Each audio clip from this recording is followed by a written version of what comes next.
if you work at an office and ask any one of your colleagues or friends on how they're feeling, one of the most common refrains will be, I'm tired, I'm burnt out, I need a break. Now, some of us cannot afford to take that break, and so many of us are simply choosing to quit. Many workplaces idolize the idea of a successful worker as someone who's untiring, someone who's not faced by debilitating circumstances and situations and does not perhaps need balance. They are resilient. And employees who voice concerns and are open about their mental health struggles, they're often deemed weak. They're deemed as complainers or someone not as dedicated. They're stigmatized. The pandemic has forced companies to recognize mental health well-being as a business imperative. I'm Maloni Bhatt, and today I'm here to get a sense on how corporates, leadership at workplaces are tackling employee burnout and stigma. And I'm pleased to welcome my two guests who will shed light on this. Mr. Dilip Jose is the CEO of Manipal Hospitals, the second largest multi-specialty hospital chain in India. He has held leading positions in the healthcare sector in the last 24 years. Mr. Dilip Jose, thanks much for your time today.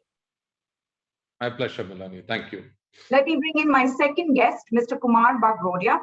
He is the founder of NeuroLeap, an applied neuroscience company that uses technology to help people achieve better mental health. Mr. Kumaar Bagrodia, welcome to the show. Thank you. My pleasure.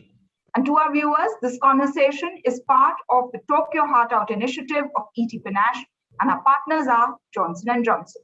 Mr. Dilip Jose, I'd like to start with you first. Mental health is, physical health is well covered. We have insurance policies to deal with illnesses, etc. All of it is normal, but that's not so true for mental health, is it? Yeah, it is not, Melanie. And let me start by thanking you for having me in this panel. And I can't think of a better time to talk about mental health.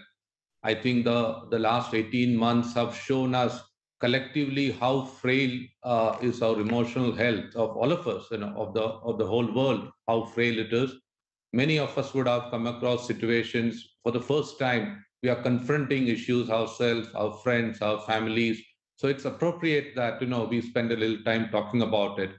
And to come back to your query on how it is getting realized now, Melanie, certainly you are right that as a pointer, insurance is not something that covers mental health or did cover it till very recently. It's only in October last year that the regulatory framework changed to recognize mental health as a illness that can be covered for inpatient treatment at the moment. Some products are there which even covers outpatient treatment to some extent. But I would think, Melanie, it's a start. The journey is long and arduous ahead of us.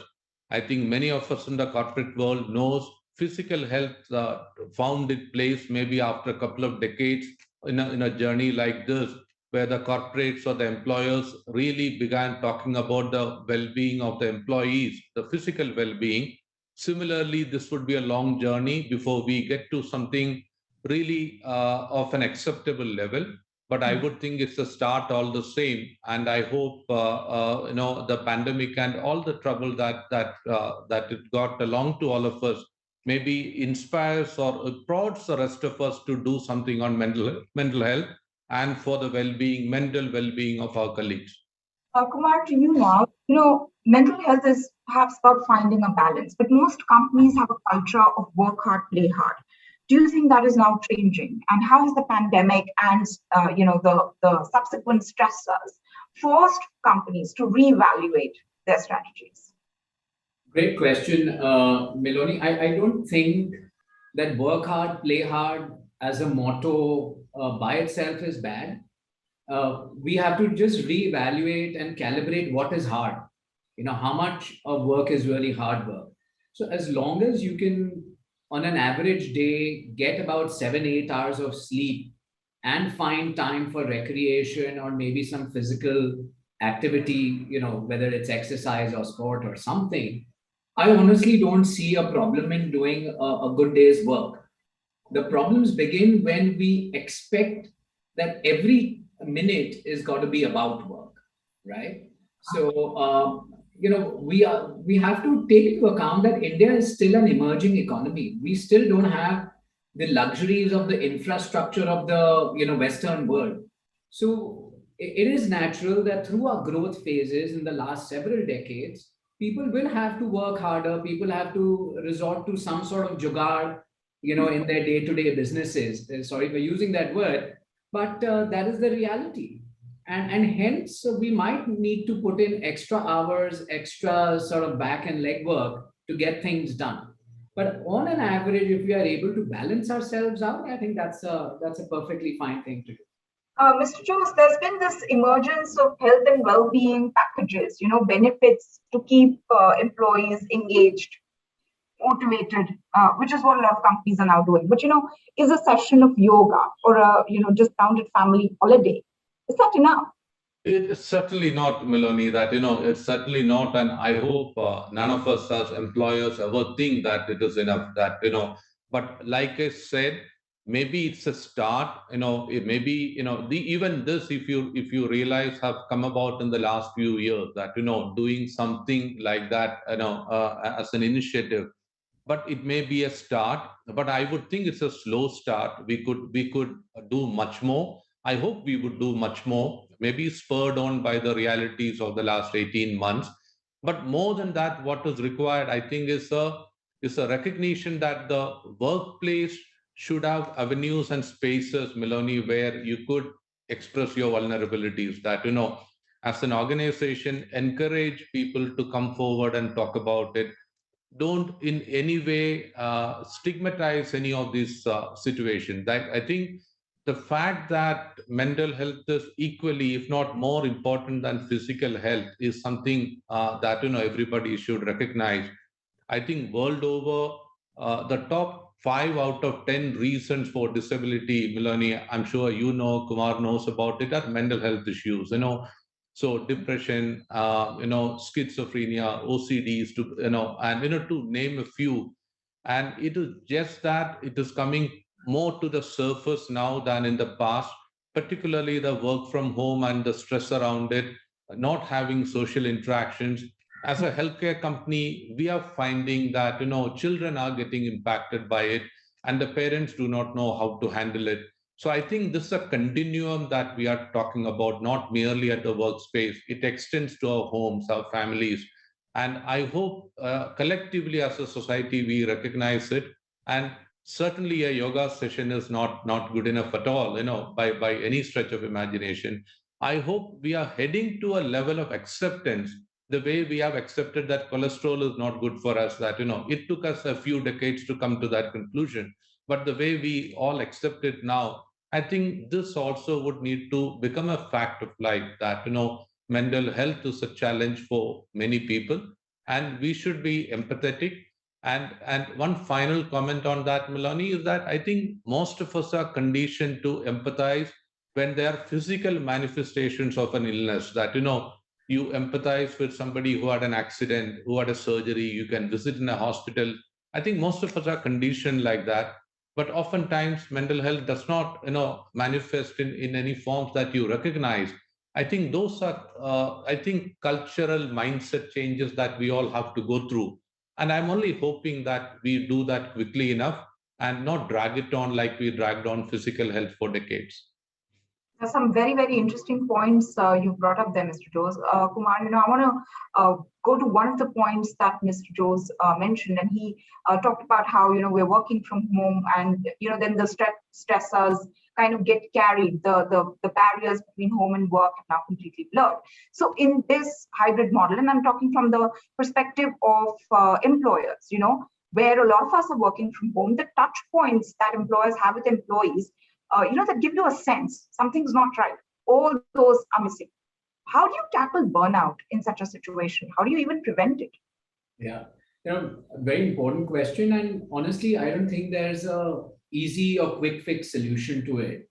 It's got to be a ground up movement. So the first thing I would say, that employers or organizations have to stop thinking about mental health as a end game, right? You have to begin with it. You have to talk about mental fitness, right? So just as large workplaces or campuses have gymnasiums and recreational activities. If the environment today is work from home, you'll have to build into your daily work agenda some way to figure out that this person is being given enough time, enough opportunity for mental fitness. Right now, what is mental fitness? The ability to be able to switch off your phone and not take work calls after a certain hour, so that you have time for your family or recreational activities. The ability to be able to go to bed on time and wake up on time, right? Not scheduling overseas calls at late hours or early hours, etc., unless it's really important.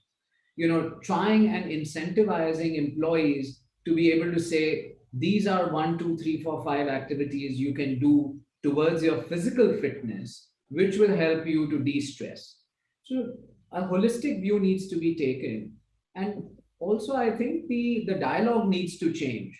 It has to be assumed that, if you're not mentally fit, you will not be able to perform. So there is no shame in taking a break for your mental fitness. You are doing it so that you can perform better at your job. That is the attitude change we need to have. Right, but Kumaar, like, I don't know how many people can actually tell their manager or tell their bosses, hey, sorry, mental health time, I'm going to switch off my phone, because it's going to have a direct bearing on how, on whether they're going to get that promotion, whether they're going to be in their jobs. And, everyone knows that the competition is intense. So is that really a possibility? I completely agree with you. And I think one of the reasons why India especially has deeply stigmatized mental health issues is because there has been a propagation that these are incurable. There has been a propagation from the Western world that, once you are depressed, you will live with depression. Once you have bipolar disorder, you will live with it. And it is sad because I see several mental health professionals propagating this, saying that, oh, you will have to live on your meds forever, right? You can't get rid of it. Now, that is what stigmatizes it, right? Now, I mean, we've got, Dr. Jose here. If somebody has clogged arteries, sir, you mentioned about cholesterol. If somebody's got a clogged artery, why does he have to feel ashamed about it? Because today there is a solution for it, right? You go out and do an angio or whatever else is required, and you're sorted. The stigmatization happens because it is something that you have to live with, right? A handicap, a disability. The moment we are able to let people know that this is not really a handicap, this is not really a disability. There are tools, methods, lifestyle changes, several things available today. Modern technology allows you that to be able to correct these issues. And several of these are only for a certain period of time in your life, right? So we should not be calling grief a mental illness. We should not be calling, stress from a stressful situation into a mental illness. You cannot diagnose it that way. And I think some of that responsibility needs to be taken by the medical fraternity. But more importantly, like I said, employers and organizations now need to be able to change the dialogue for employees, saying, hey, it's not about mental health or illness. It's about you recharging yourself so that you can perform better at your job. So if you feel that you need to take 2 hours off because you've got a big sales presentation coming, or you've got a big negotiation coming, and you want to be able to, enter that room with enough confidence, enough preparation, enough, and be anxiety free and calm so that you can win for the company, please do that.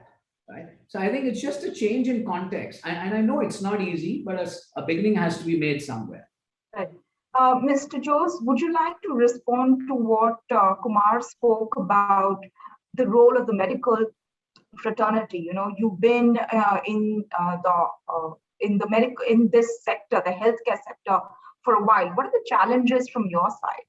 Yeah, I was actually thinking about that while Kumaar was talking about the medical fraternity's response, Milani, that Unfortunately, the our system in India, that the healthcare delivery system in India is focused towards curing physical illness. That I think that's been the focus, because the reason is we are coming through only in the last maybe couple of decades. We are coming out of the infectious disease kind of a situation. Otherwise, India was suffering from infectious disease, and the role of the healthcare fraternity was to deal with it. That all the stuff that you get airborne, waterborne kind of issues.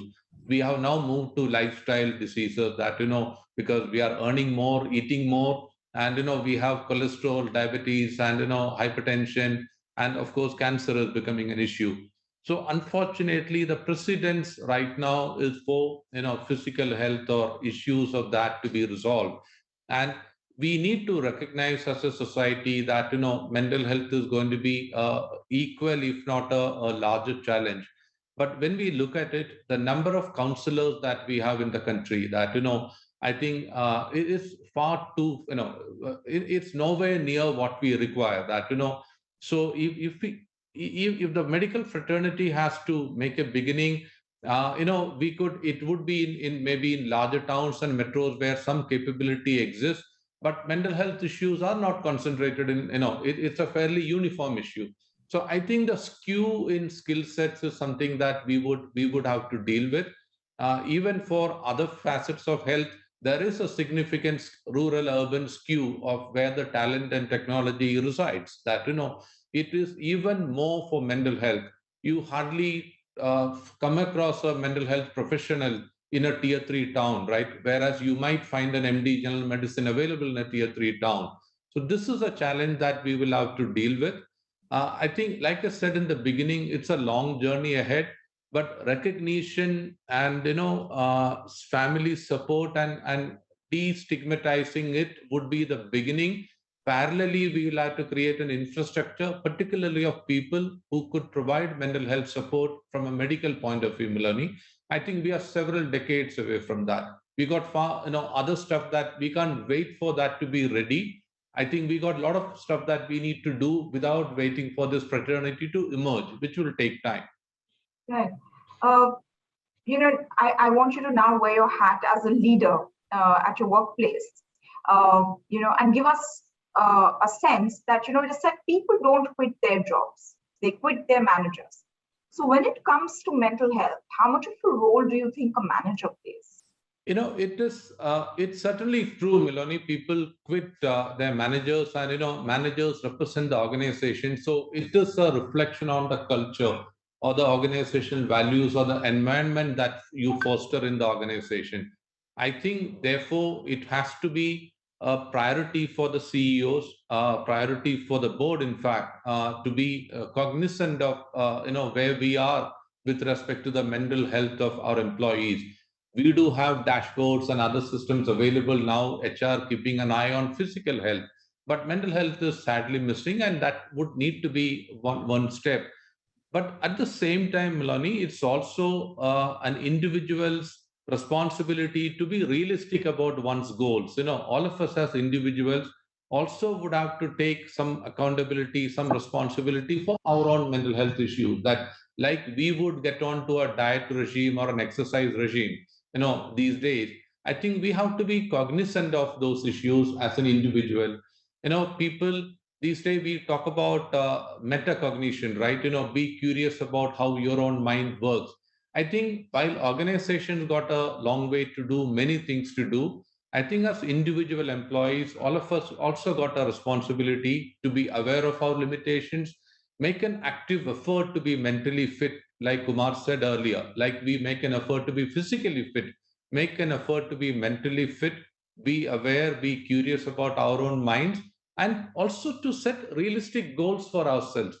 Part of the stress, depression, anxiety, burnout also emerges from our own personal goals and the path that we choose for ourselves. And once in a while, it's good to think about that tennis star who withdrew from the championship because she wanted to take out for some mental health time for herself. Yeah. So some of these matters which cut both ways. organizations got a very large responsibility, but individuals also need to be aware and play their part, is my thinking on it, Milan. Right. Kumar, I want to pick the thread from there. He's spoken about how one needs to take responsibility for one's mental health and be more self-aware. I want to go and move into leadership now. Is there mental health support for CEOs or leadership? How does one lead when one feels vulnerable? Excellent question, Miloni. And I would extend it to say that it's not only about leading when you're feeling vulnerable, right? Why get to that point? Look at it from an organization's perspective. Today, you are hiring a CEO or any CXO level position, and you're paying them tons of money, and also resting the entire organizations and all other stakeholders' fortunes on their shoulders. You need to be able to empower them, not just with the physical trappings, but also from a mental health, mental fitness perspective. So some organizations we work with have obviously responded by having some sort of a coach or some sort of a mentor.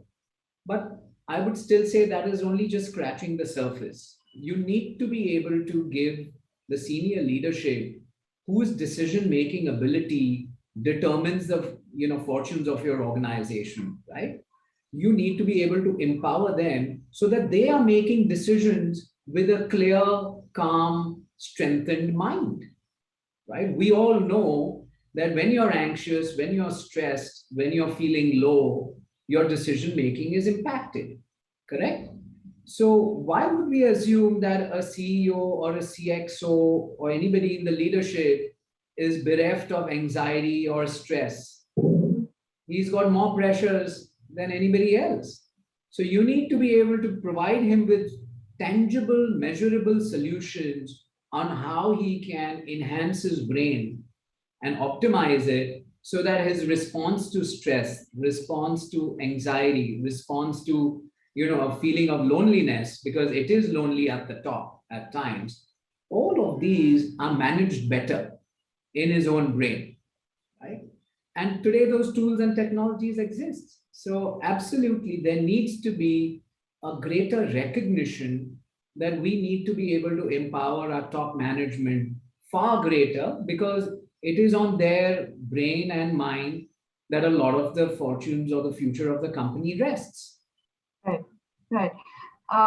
Mr. Jose, I want to stretch this bit further. Now, for instance, burnout is seen as an individual problem. Oh, this person is not being able to deliver because they're feeling burnt out. But that isn't the case, is it? Isn't it? I mean, it's more of an organizational issue. So where do productivity and well-being intersect? And where do they kind of diverge? Yeah, you're absolutely right. It's not burnout is not an individual issue, alone. Miloni, like I said earlier, organizations will have to take far greater responsibility, and it originates from the culture or the demands of the organization. How do you, as an organization, how do you set your goals? And which in turn translates to employees for as their own goals. Sub limits which go to everybody.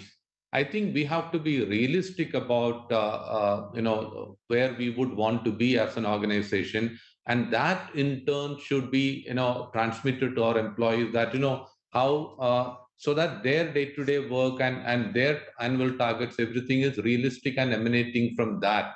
So, like I said earlier, it has to be a collective responsibility. A lot of it lying on the shoulders of the organization, but then. Individuals also, like I said, you would find organizations which would actually place significant value on the satisfaction of the employees. That while we all of us are measured, I think organizations are measured in to a large extent by the financial performance. If there are levers which actually measures the employee satisfaction, well-being, maybe some sort of a happiness index of the employees, while you look at your own EBITDA margins and everything else. I think this composite, taking on from what Kumar said earlier, a composite measuring system for the CXOs that, which is not only dependent on financial performance is one step. Like most organizations now have ESG goals, right? We talk about net zero, we talk about our carbon footprint, we talk about sustainability of our operations. So this is stretching it a little further, that sustainability of the employee-employer relationship, that that is sustainable only if there is a happy employee with us or employee segment with us. So I think this has to be a collective. I certainly agree with you that burnout is a collective issue. Organizations got a lot of responsibility to prevent that, and employees have to take ownership in setting their own personal goals which are reasonable. And finally, Melanie, employers have to be mindful of that productivity actually comes from an employee base which is mentally fit. That it can't be, it's sometimes it is short term versus long term. How many of us are able to look at the long term future of an organization and then sort of plan accordingly? I think it's a mix of all this. I don't think I have a straight black and white answer. I think it is something that we all have to bear responsibility for. I'm not shirking my responsibility as a CEO, but I'm only saying I would need support from the employees, the society, and the families for us to achieve this goal. Yeah, we're all in it together, and everyone has to play their part and make a contribution so that everyone succeeds together. Kumar, Yes. My last question now to you. Mental health impacts our performance at work. Period. Right? Like a fresher in a company or a CEO. Why has it taken a pandemic to be even able to accept its centrality, to employee efficiency and in managing or maintaining effective leadership? Great question, Meloni, and a good one to sort of come to an end towards this. But I think part of it is our culture, where we have idolized, this swashbuckling CEO who is sleeping only 4 hours and, going from meeting to meeting, flight after flight, hobnobbing with the who's who. That's the image we have created, whether it's in the media, whether it's in our organizations, movies, etc. We have to change that stereotype, right? I think the new stereotype or the new image that we need to be able to create is to say, oh, this guy is a high performer. And what he does or she does to remain a high performer is to have a very holistic life, right? And he or she is sleeping correctly, taking care of all those things, whether it is diet, exercise, playing a sport, reading, engaging in, recreational activities, so on and so forth. And that is why they are able to achieve what they are achieving and sustain that achievement. I think the key word needs to be not sustainability from the ecology perspective only, but also sustainability for your own self, for your family, and for your organization. How do you sustain being a high performer? How do you sustain and maintain longer peaks, right? So that work hard, play hard, which you opened the session with, I think that needs to change. You can work hard and play hard, but just do it in balance.